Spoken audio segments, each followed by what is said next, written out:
listening to the Shared Security Podcast with Tom Eston and Scott Wright, exploring the trust you put in people, apps, and technology. This is your Shared Security Weekly Blaze for March 18th, 2019 with your host, Tom Eston. In this week's episode, Equifax and Marriott data breach updates, facial recognition coming to 20 U.S. airports, and the Citrix password spraying attack. Protect your digital privacy with Silent Pocket's product line of patented Faraday bags, phone cases, and wallets, which will make your devices untrackable, unhackable, and undetectable. Use discount code SHAREDSECURITY to receive 15% off your order during checkout. Visit silentpocket.com today to take advantage of this exclusive offer. Hi everyone, welcome to the Shared Security Weekly Blaze, where we update you on the top 3 cybersecurity and privacy topics from the week. These podcasts are published every Monday and are 15 minutes or less, quickly giving you news that you can use.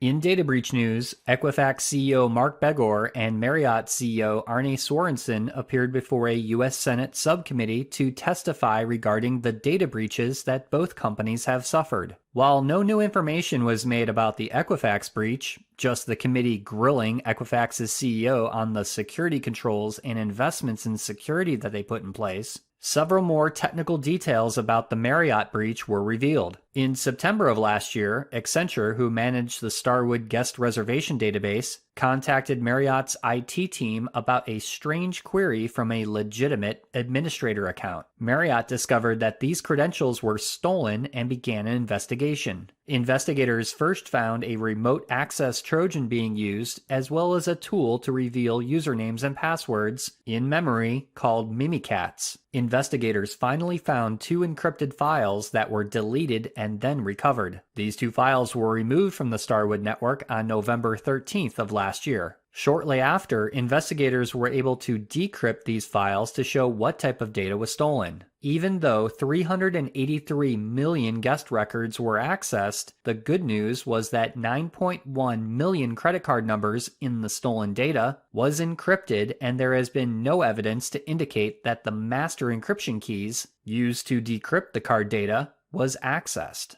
Marriott also said that they have not received any claims of loss from fraud from the incident. This is quite surprising given that the attackers had breached the Starwood network for at least 4 years since 2014, well before Marriott acquired the hotel chain. In other Equifax news, famed reporter Brian Krebs reports that even if you already froze your credit files through Equifax after their data breach and were issued a PIN code, it still may be possible for an attacker to bypass your PIN and lift an existing credit freeze with just your name, social security number, and birthday. Check out the link in our show notes to read the full article on this rather disturbing development.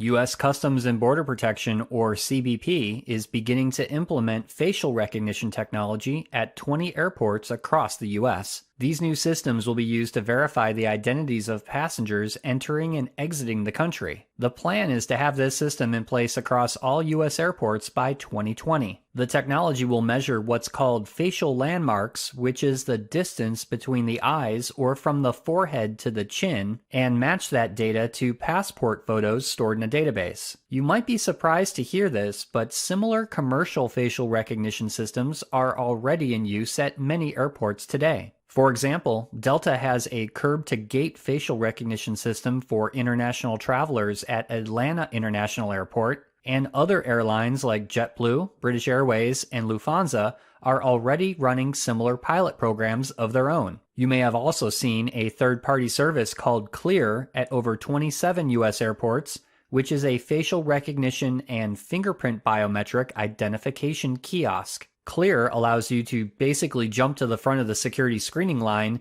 and includes a bunch of other airline-specific perks, which can significantly decrease the time it takes to get through airport security. The issue with Clear is that it comes at a cost of about $15 a month. Facial recognition technology seems to be implemented faster than we can understand the privacy ramifications. In a lot of ways, we're starting to see the beginnings of a government-funded massive surveillance network now tied to the passport system, which has the potential to expand even outside of the airport. It's also important to note that there are no laws that govern the use of facial recognition. Yet, the government is happy to roll this technology out, all in the name of your security. Third parties like Clear now make millions of dollars in this new business model of paying money in order to trade our privacy for extra convenience. Just so we don't have to wait in line like everyone else. I hate to say this, but it's not going to stop anytime soon. So what do you think? Are you okay with facial recognition technology being used at airports? Does it really improve security? Or are you willing to trade your privacy for convenience?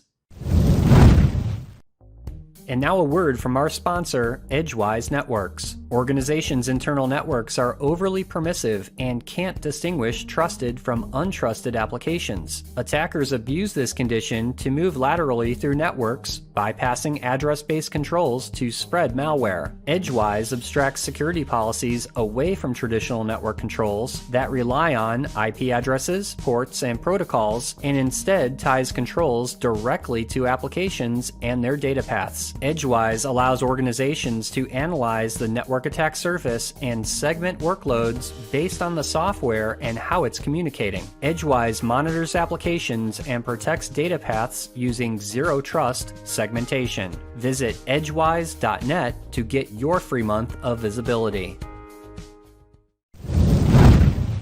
A recent attack on Citrix, a large virtualization and software provider used by 98% of the Fortune 500, shows that weak and guessable passwords are still a huge problem for organizations. On March 6th, Citrix posted a notice that they had their internal network hacked by international cybercriminals. In a blog post about the intrusion, Citrix said that the attackers may have accessed and downloaded business documents and that they are cooperating with the FBI in the ongoing investigation. Apparently, the attack vector used was a technique called password spraying, which is where an attacker puts together a list of usernames, usually collected through harvesting employee names from LinkedIn, or other publicly available sources, and tries to log in to exposed applications using a single common weak password like Winter 2019 or Password 1. Each login uses a username from the list and that single password. This technique is similar to another type of attack called a brute force attack, where multiple logins and multiple common passwords are used. This type of attack is much noisier and easier to detect, which is why many attackers prefer to use password spraying. Once an attacker finds a valid set of credentials, it doesn't take long for the attacker to gain a foothold into the company's internal network. Typically, this is done through lateral movement by exploiting vulnerabilities found with the access of that one single account.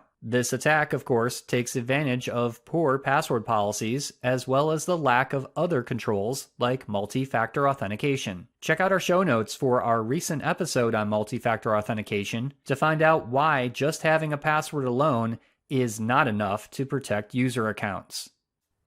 That's all for this week's show. Be sure to follow the Shared Security Podcast on Facebook, Twitter, and Instagram for the latest news and commentary. If you have feedback or topic ideas for the show, you can email us at feedback@sharedsecurity.net. First-time listener to the podcast? Please subscribe on your favorite podcast listening app, such as Apple Podcasts, or watch and subscribe on our YouTube channel. Thanks for listening, and we'll see you next week for another episode of the Shared Security Weekly Blaze.